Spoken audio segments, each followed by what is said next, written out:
In this video, we will show you how to change the rear brake rotors and pads on your Lincoln MKZ. You can find them on CarParts.com via the link in the description. For safety reasons, we strongly suggest watching our video on how to jack your Lincoln MKZ safely. Open the brake fluid reservoir. Ask another person to press the brake pedal. Using a ratchet and a Torx T40 socket, loosen the two bolts holding the disc. The assistant must then release the brake pedal. Release the parking brake. Insert a flathead screwdriver into the opening of the brake caliper. Lift it off using the screwdriver as a lever by pulling it towards you. This will cause the piston to retract slightly so that the caliper can be removed more easily for the next steps. Using a pin punch and a hammer, remove the metal clip holding the parking brake cable to the brake caliper. You can also use pliers to help you. Disconnect the parking brake cable from the caliper. If necessary, pry with a crowbar to facilitate handling.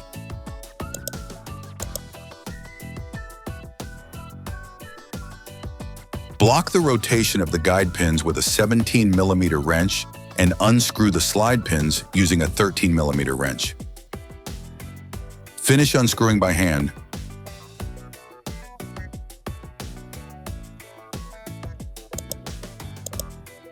You can now remove the caliper. Place it on a raised element so as not to pull on the various cables. Remove the brake pads by prying them out with a flathead screwdriver. You can use a hammer to help you. Then remove the anti-rattle clips. You need to check the sliding of the brake caliper slide pins and the condition of the caliper slide pin boots. If they look worn, you are advised to replace them with new ones. Using a ratchet and a long 13mm socket, unscrew the two holding bolts on the caliper mount. Depending on the state of the bolts on the caliper mount, it may be necessary to use a hammer to loosen them. Remove the caliper mount. Finish unscrewing the disc retaining bolts in order to remove it. Sometimes the disc may get stuck on the hub. If this happens, use a hammer to remove it. Finally, remove the disc. Clean the wheel hub with a wire brush, brake cleaner, and paper towels.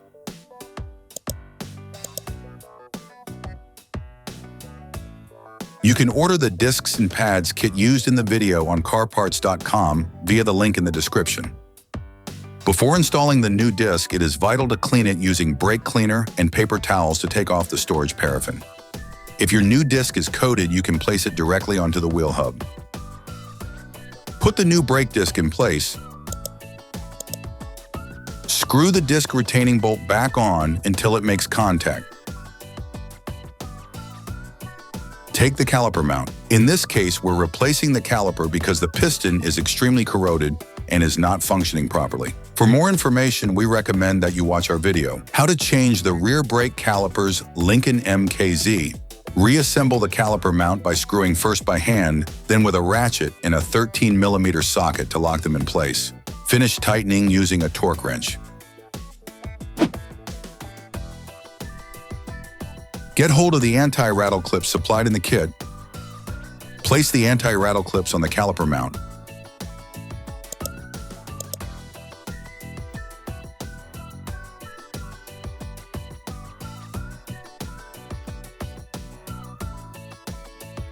Grab the new pads and lightly coat the ends with copper grease to help them slide more easily.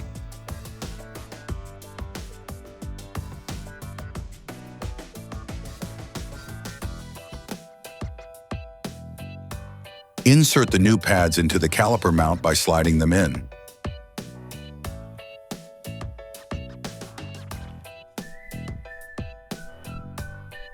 Press the piston into the brake caliper. For this step, it is essential to have a brake caliper windback tool, which is a specific tool that allows you to press the piston into the caliper, but also to make it turn on itself to reset the slack adjuster of your handbrake. This step is essential before installing the caliper. As the piston enters the brake caliper, brake fluid will flow back into the brake fluid reservoir. Depending on the original level of the reservoir, Make sure that the liquid does not overflow. Put the brake caliper back in place and screw in the slide pins, by hand at first.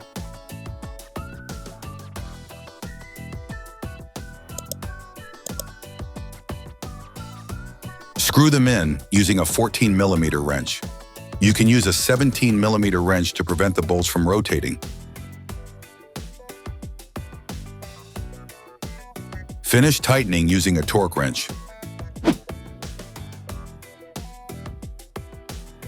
Put the parking brake cable back on the caliper.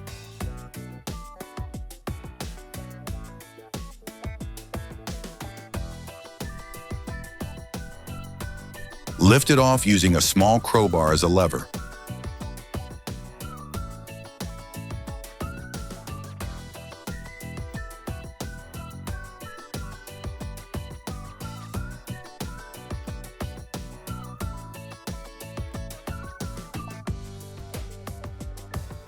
Then put the retaining clip back in place.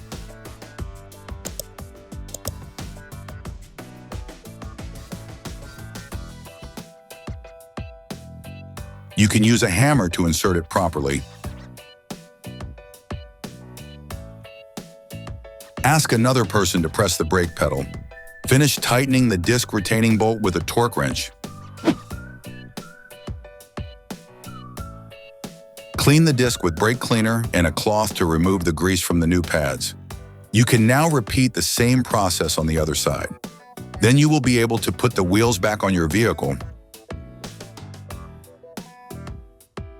Put your vehicle back on the ground before properly fixing the wheels in place.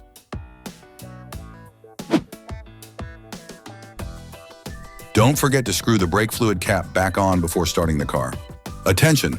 Before using your vehicle again, start your car and pump the brake pedal a few times to push the brake pads together again. Try to drive smoothly and avoid sudden braking for the first 30 miles or so to avoid glazing the new pads. Operation complete.